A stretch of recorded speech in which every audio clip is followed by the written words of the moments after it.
Hello and welcome back, ladies and gentlemen, to the continuation in my series on the lore of the Witcher world. Last time we looked over the cursed ones and the many different creatures that belong to that class, including of which the botchlings, so if you're at all interested in learning on that little guy, then you can find out any information you want from that video there. Today, however, we're going to be taking a look over the class of monsters categorised as Necrophages. There are a lot of creatures to cover, so I'll try my best to keep everything collected and coherent throughout the entire video. I won't be talking about any of the quest-related monsters, however, such as the Montart, Ignis Fatus and anything like that, because they are all more individual, and in terms of fighting them and in terms of their habits and where they live, they're very similar to the generalization of their kind of monster. So if you want to know anything more about them, then it's really unnecessary in a lot of ways, and without actually playing the quest, because the quests that these monsters are related around are much more intricate, and it's more related to the characters and the situation than it is to the actual monster.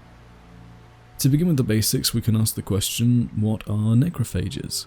They are often found scurrying amid battlefields and haunting cemeteries, or for that matter, any place or location where bodies have been buried or left behind. In many cases, the appearance of ghouls and other creatures is solely because of there being corpses scattering in the wilderness, or even where travellers have met a bloody end on the roadside due to an even bigger and more dangerous monster, meaning that there's a continual chain of events that happens that keeps the ghouls coming back because there is another monster that allows another monster to basically live. But for whatever reason that necrophages may be wandering the land, it is well known by many that they feast on human remains. That fact and their horrifying appearances, combined together with many of them being commonplace in the world, especially in Velen due to the recent conflict, makes them some of the most feared creatures around. It is also important to mention that they are post-conjunction monsters, meaning they appeared during the event known as the Conjunction of the Spheres, which was a massive cataclysmic event that forced many different breeds of creatures into one world. That being said, any belief that necrophages are somehow related to cannibals or the rising of undead human corpses can all be disproved and is factually wrong. Some of the creatures have their own small subclasses, or otherwise known as cousins, so I'll include them when necessary inside of their own sections. But to sum it up, we'll be looking over the Drowners, the Ghouls, the Grave and Water Hags, the Foglets and the Rotfiends.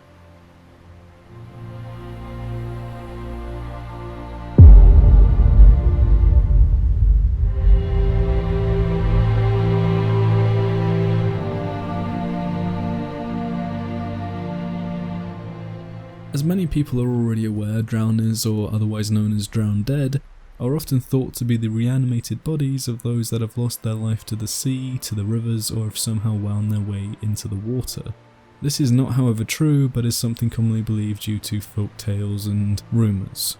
Another main reason for such beliefs is also partly due to the drowners' appearance.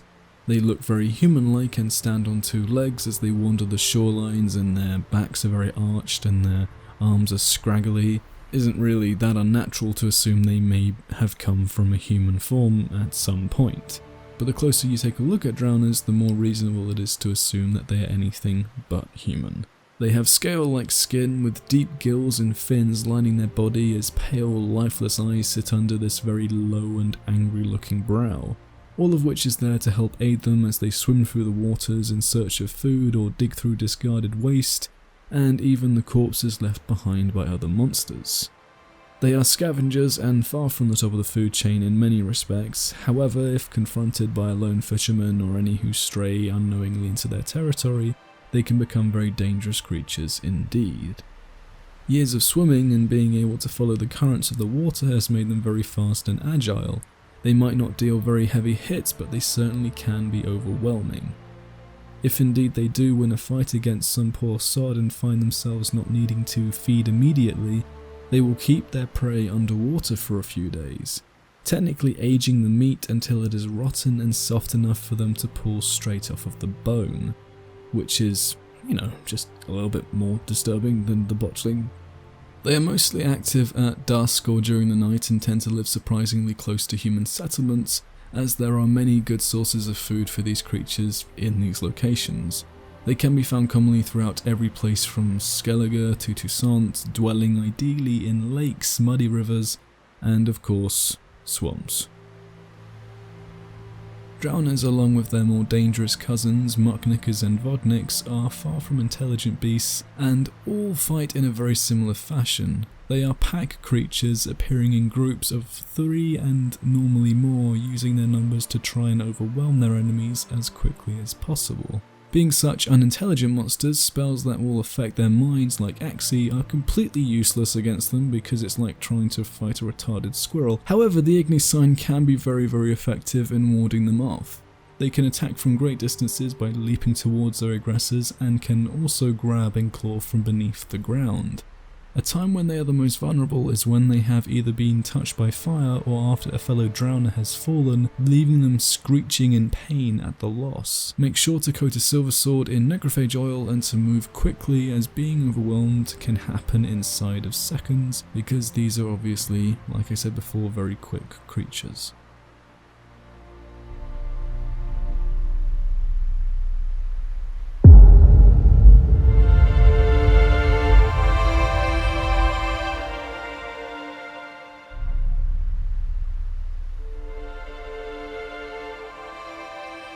Ghouls creep and crawl at night, eating everything in sight. In a snap, they eat you too, chop you up for cooler stew.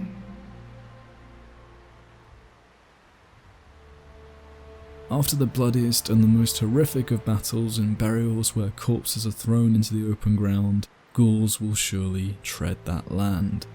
For the most part, these gruesome creatures resemble that of a human, twisted spines and beaten skin covering every inch of their bony frame.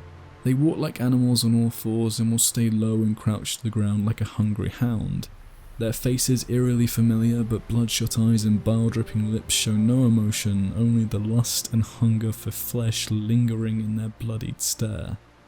Since the Great War, ghouls, among other necrophages, have grown in numbers, packs of such beings now scurrying the landscapes in search of corpses, known for tearing apart the folk they kill, needing to process the bodies of humans and then leave them to rot for later. And this is something you will find is very common with all necrophages in the way they eat and the way they deal with their victims. It's probably safe to say that every necrophage has this obsession with rotting the meat because of just how much easier it is to feed, and I never thought I'd be using this sentence before. As horrible as a ghoul is, they are primitive and simple-minded beings. The Alghoul, however, is far from that. They are much more dangerous and much more cunning, capable of planning and gathering other ghouls in attacks. When leading such assaults, it allows the pack to take on even more than just wanderers, but entire farming settlements, trading caravans, and even battalions of soldiers. Fighting one ghoul can be very simple, but fighting a group of them can be very deadly. To make it easier, the suggested tactic involves moving around until scattering some of the pack and separating them up. Once done, circle the ghouls, striking with small attacks but dancing away as not to get hit. Once the ghoul is low enough, it will start snarling loudly, becoming enraged. Kill this one first, otherwise it will regenerate most of its health, becoming even more aggressive. If encountering a pack led by an Alghoul, dispatch the leader first, as they can strengthen the rest of them considerably and make the fight much more dangerous. They are particularly vicious and nasty to deal with, as they try to leap and knock their opponent to the ground in an attempt to tear them to pieces. They also let out a scream that can stun those that hear it, and when sent into a raging frenzy, the thick spikes down their back elongate and become very dangerous blades, meaning that attacking them while they are in such a state is very dangerous and can cause terrible bleeding effects. You can, however, counter this by using Axii to force down the spikes, and coating your blade in necrophage oils will definitely help, so try doing that, and try to avoid fighting any ghoul at dusk or during the night, as their strength is doubled when the light of the day fades away.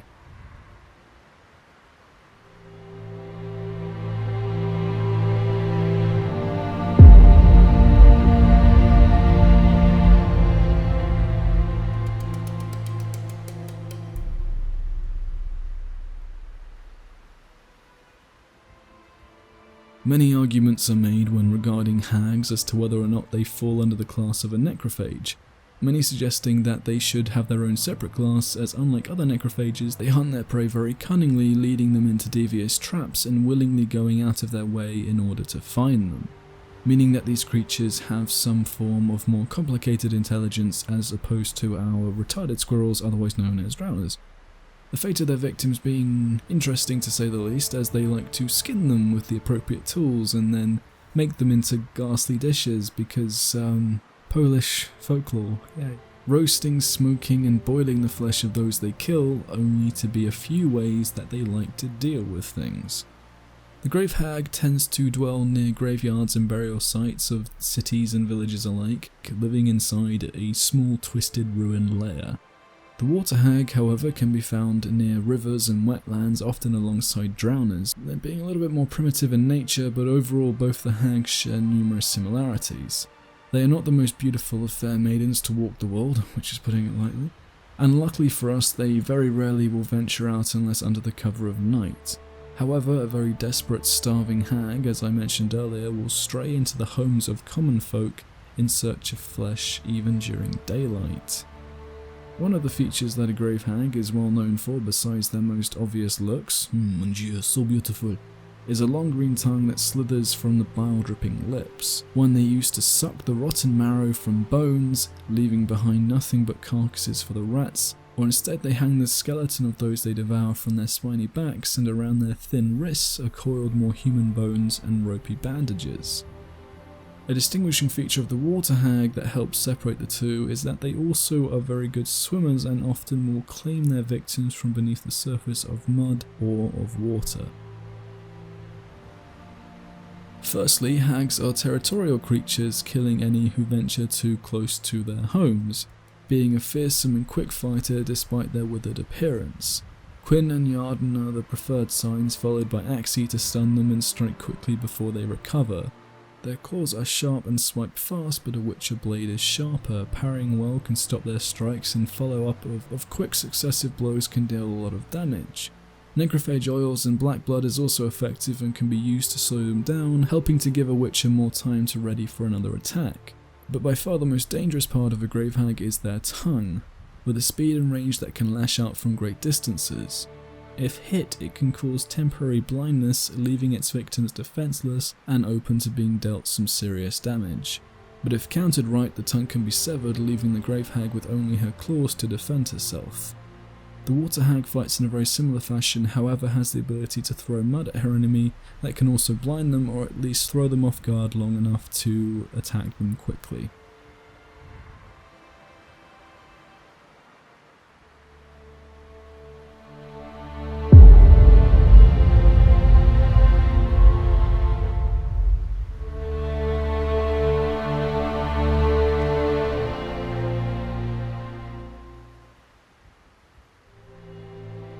Beware the thick swelling of mist amid the swamplands, lakes, rivers and mountain passes, because there is a chance you may find Foglets.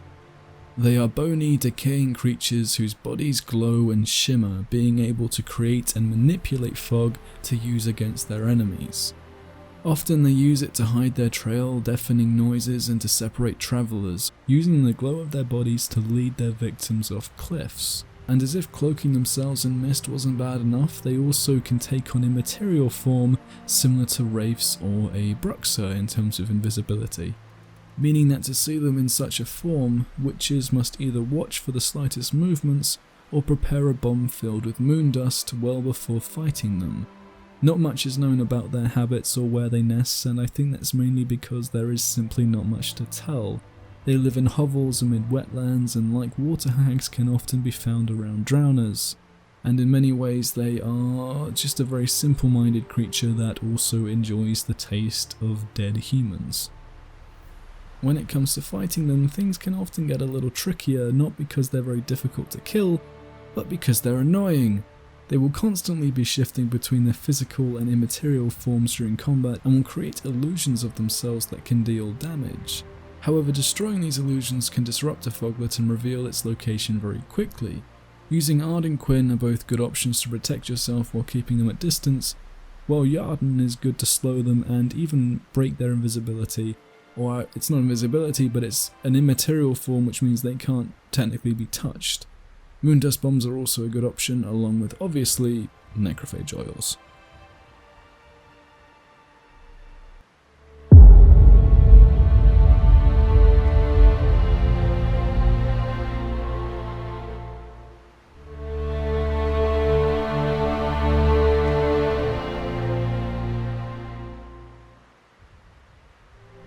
Despite appearances, all three of these creatures are closely related and are near identical when it comes to fighting and the way they act and hunt. The level of how dangerous these creatures are starts with the Rotfiend at the bottom, who is the most basic of the three, to the Devourers with their insatiable appetite, and the larger cousin of the two, the spiny Scurvers, which can be found in Toussaint from best of memory. They all look like the decomposing corpses of humans with their skin stripped to nothing but flesh and muscle tissue. They prowl and roam about old battlefields, graveyards and areas that have been struck badly by disease, which is something that does separate them a little bit from other necrophages. They even lurk amid the settlements long left by humans or even those that have been driven out by the monsters themselves. And more than often, it is commonplace to find ghouls wandering within their ranks, as Rotfiends tend to hunt in packs. They are also seemingly fast for creatures such as necrophages, being able to run down those even on horseback. And above all else, besides their bloated appearance, a feature that makes these monsters stand out from all the rest is what happens to them during combat. They explode. That's basically it. Inside of their bodies is a build-up of gases that are highly unstable, and if damaged enough they will freeze in their steps, then they will swell and scream before discharging themselves in a burst that can deal a lot of damage to anything close by. This can also be amplified by any fire or sparks that can cause this explosion to become a burning inferno, which if you time very carefully can be used against them. Casting Igni at the right moment while the other Rotfiends are all closely gathered together can set off a chain of explosions from one to the other, or at the very least cause some collateral damage. Just like the Ghouls, they are also pack creatures, so it is also important to watch your back and stay far away from each one of them as possible, while still landing some hits obviously. Like I mentioned, using their explosive nature against them is likely the best way to deal with such monsters, as well as using necrophage oils, because that will obviously help you a lot. Otherwise, their main strikes and lashes are similar to that of drowners, or probably a bit more dangerous, but they are basically immune to poisons and bleeding as well.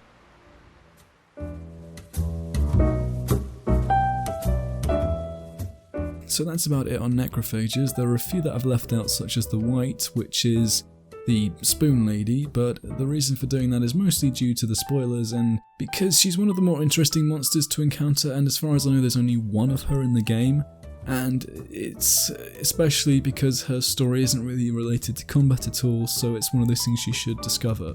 And that may sound like I'm making a cheap excuse to get out of writing more in this commentary, but I wanted to take this opportunity to say thank you for 5,000 bloody subscribers, which is pretty insane inside of my head. Thank you, seriously, to everyone who's ever subscribed to my channel and is actually interested in watching these videos and is enjoying them, because that is just... It's fucking amazing. That's really all I can say about it. There's nothing else to sum it up. Like